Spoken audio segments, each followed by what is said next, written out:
So here I am in 2.83 using 719.1, and if we draw out a box and press tab to pause it in a 2D state, we could press D, and using the helper we can just toggle grid. We see that right now the grid is looking rather unacceptable, and that is because our Solidify is in a positive value, but once we take it to negative, we see that the grid is now looking perfectly fine. So we're now able to extrude, click and apply, and just like that we have performed a grid cut. However, in Blender 3.0, one of the things they did was change the direction that Solidify worked. So if we were to basically draw this box and we press tab, even though it's extruded, we see that now in order to get the solidification to behave properly, we now have to drag it in the positive direction, versus if we have it in a negative direction, it's now going to look rather unacceptable. So this is part of one of the fixes that we had to do for this latest update, but if you're using the latest version, the grid cut should definitely behave as expected whenever you're using Blender 3.0, but if you are using something out of date, it may look quite wonky. So whenever you're using Boxcutter, normally you're drawing a cut that's using the red shape, but if you press I, you can turn it into an inset. This button right here is for toggling live mode, which typically when you're working, you're able to use the luxury of live mode. However, in the event that you're not able to, you can just toggle it off at the top bar. So now whenever we draw a cut, we see that it's no longer performing live, letting us know exactly what's going on. However, if we press I, we can switch over to inset, and if we press spacebar, we've performed a secondary inset. However, let's try that again, and we'll press I to jump over to inset. But if we were to press T in order to adjust our thickness, we see that for some reason it cancels, and it's because you can't adjust the thickness of something that doesn't exist, and because of the way that pause mode works, the cutter isn't actually created at the time that it normally is whenever live mode is happening. So it always resulted in you just having your cut being canceled out versus it just performing the operation. So let's just minimize this, and now we're in the most current version of Blender using 719.6, and if we were to first press D and turn off grid because we don't need it, we can just draw our cut just like normal before. We could press I, go over to inset, we could press T to adjust our thickness. But in the event that things were so choked out with our computer that we're unable to get anywhere with it, we would need to be able to press pause in order to get into pause mode. And then whenever we draw our cut, we could press I for inset, we could press T, and we see that T no longer stops the operation from working. We see that T actually does nothing because adjusting the solidification isn't actually possible at this point in pause mode. But you are able to basically press tab to pause it, press D, and go in and adjust your thickness in the D panel for some reason. And from here, in the event that you're in pause mode, you're able to then perform your inset operation. So we've made inset just a little bit easier for users to perform whenever they're in pause mode, which just comes in handy in the event that you're just under so much strain that you're unable to have things perform in live mode and you need to perform the operation at a specific depth in pause mode. So whenever it comes to Boxcutter, you're able to draw a shape, and then in the middle of your operation you can press Shift T in order to basically perform a taper.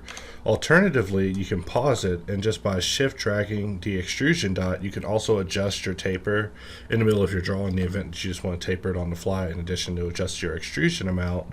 But there was never a way to actually cancel your taper once you had it initialized. I mean, you could go into helper by pressing D and then just clicking the X in order to just remove that, but in the event that you wanted to just remove it on the fly without having to bring up the helper, there's actually no way to do that. However, in this update we made it where basically pressing Shift T in the middle of adjusting taper will now cancel out taper and bring you back to an untapered state of being. So here I am in an older version of Blender with an older version of Boxcutter, and to show this example I'll need to create a couple of cuts. So first we'll create a cut here, and of course we'll trim this with a wedge, go for a perfect wedge, adjust our auto smooth, maybe press D, switch over to our circle, press J in order to join, we'll extrude this over to the other side, go back to box, extrude while pressing W in order to turn this into a wedge, and we'll just create a couple of more wedge cuts in it just to make it interesting. And so by pressing D we could draw a box, but I'll press W to get rid of wedge because I don't need it. And so if we perform this extrusion but we press Y, we're now going to extract this surface, meaning that we're extracting this, we've made it a custom cutter, and we're going to be reusing it on our next drawing. So if we draw, and we press Shift tilde, we basically rotated this shape inside. This is different than Control R, which is rotate at 90 degrees, but this version doesn't actually have rotate 90 degrees. It only has rotate inside, which is on Shift R or Shift tilde. So the issue is that if you were to rotate this shape 90 degrees and then draw it, it'll retain that information of remembering that it was in a rotated state the next time you draw it, which results in you not getting a very accurate drawing the next time. So we're drawing the shape, but this time let's press Shift tilde once to rotate it. So now we have the shape this way, and when we extrude it, we see that the shape doesn't actually come out one-to-one the way that we would normally want it to in proportions whenever it comes to Custom Cutter.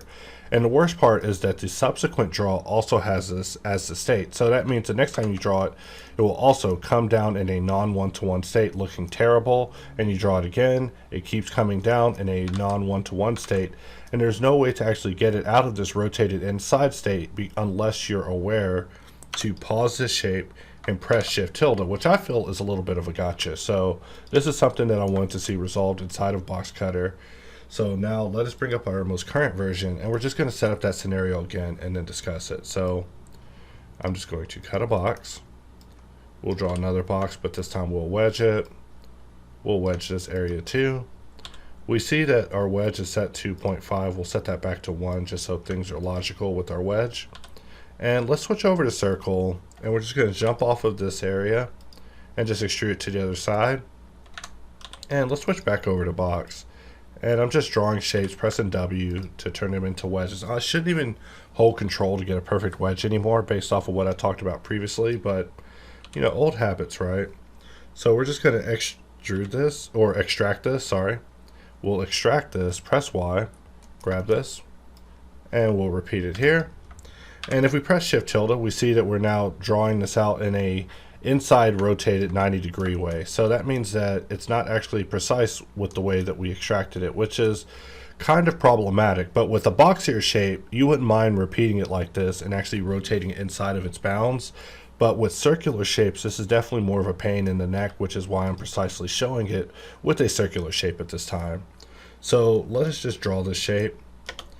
And the best part is now the next time we draw the shape and we press Control R, we're now rotating at 90 degrees. When we press spacebar, we're getting a perfect circular shape because it doesn't retain the information of having it rotated inside previously, which is the way that we had it. And you know, sometimes you don't actually want that. Sometimes you want to retain the purity of your shape in order to get it to come out exactly the way that you extracted it.